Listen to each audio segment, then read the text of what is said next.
आपको बता दें, सुशांत सिंह राजपूत की मौत के मामले में सीबीआई की जांच जारी है। आज जांच का 8वां दिन है और आज सीबीआई ने मामले में मुख्य अभियुक्त रिया चक्रवर्ती को समन किया है और पूछताछ के लिए रिया को पहली बार सीबीआई ने बुलाया है।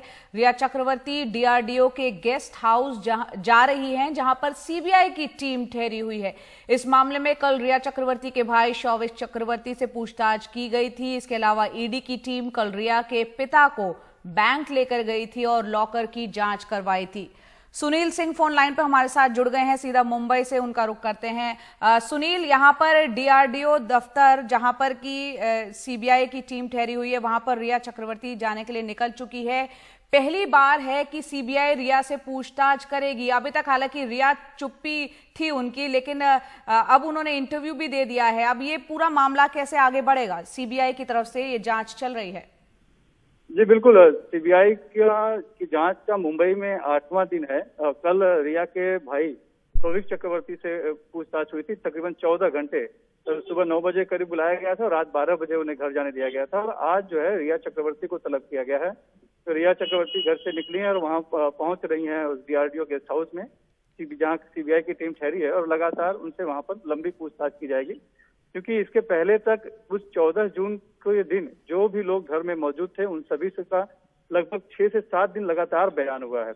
और उन बयानों के आधार पर सब कुछ परिस्थितियां समझने के बाद अब जब क्वेश्चनर एक तैयार हो गया है, प्रश्नावली की रिया से क्या क्या जानना है, तब सीबीआई ने रिया को तलब किया है। रिया चक्रवर्ती का पहले बयान लिया जाएगा पूरा, उसके बाद जो भी सवाल है, जो भी डिस्क्रिपेंसी आएगी, उसके लिए फिर से उन्हें तलब किया जा सकता है।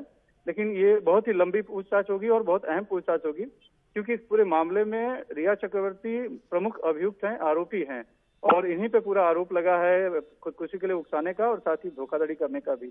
तो ये सब इसके बारे में जानकारियां इकट्ठा करने का आज सबसे अहम दिन है सीबीआई के लिए। जी, बहुत अहम दिन है और हम जानते हैं कि इससे पहले किस तरह से महाराष्ट्र में मुंबई पुलिस इस मामले की जांच कर रही थी। बीच में पटना पुलिस ने भी कुछ वक्त के लिए जांच की। पूरा मामला सुप्रीम कोर्ट पहुंचा था, उसके बाद सीबीआई के सुपुर्द कर दी गई पूरी जांच और आज 8वां दिन है सीबीआई जांच में। पहली बार है कि रिया चक्रवर्ती को समन भेज के सीबीआई ने पूछताछ के लिए बुलाया है। तमाम बाकी एजेंसी की बात करें तो ईडी यानी प्रवर्तन निदेशालय भी इस केस में जांच कर रहा है और नार्कोटिक्स कंट्रोल ब्यूरो वो भी जो है एनसीबी भी इस मामले को देख रही है। यहां पर सुनील, आपसे जानना चाहेंगे कि जिस तरह से रिया जो है अब इंटरव्यूज दे रही हैं और साफ तौर पर उन्होंने कई आरोप उन पर लगते रहे हैं और यहाँ पर सीबीआई की जांच को लेकर भी उन्होंने सफाई दी है कि वो खुद चाहती थी कि सीबीआई इस मामले की जांच करे, क्योंकि वो भी ये जानना चाहती हैं कि आखिर 8 से 14 जून के बीच हुआ क्या था और जिसके बाद जो है सुशांत ने ये कदम उठाया। ये एक काफी अहम पहलू है।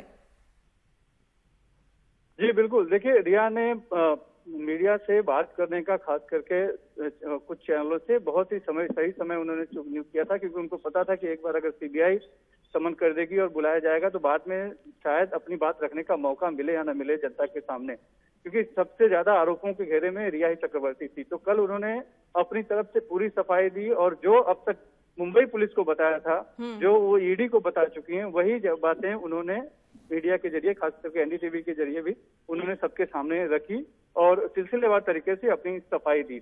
बातचीत का अगर हम उनका बॉडी लैंग्वेज देखें तो बहुत ही कॉन्फिडेंट उस पर लग रही थी और कहीं कुछ उसकी तरफ से नहीं लग रहा था कि शायद कुछ गड़बड़ी की हो या गलत किया हो।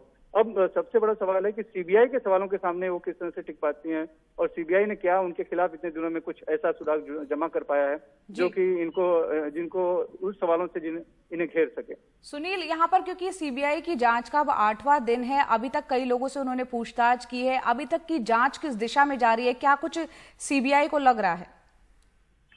देखिए, जांच की दिशा तो पहले से ही तय है। जब एफआईआर दर्ज कर दिया गया था कि इसमें खुदकुशी के लिए उकसाने का आरोप है और साथ ही जो धोखाधड़ी का आरोप है, ये दोनों चीजें हैं।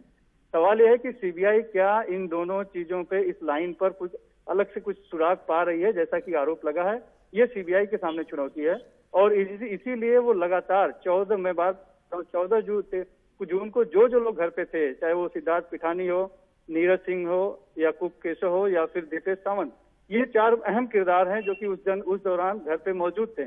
इन्होंने ही सुशांत को फंदे से लटके देखा है या फिर 13 जून की रात को क्या हुआ या उस दिन क्या हुआ, ये सब देखा है। तो इनसे लगातार 6 से 7 दिन तक पूछताछ हुई है। कई अलग अलग तरीके से ग्रिल किया गया है, कभी कभी अलग बिठा के, कभी कभी एक दूसरे के सामने करके कोशिश की गई है कि इनके बयानों में कहीं कुछ गड़बड़ी मिले, कोई तारतम्यता जो है वो न होने पाए।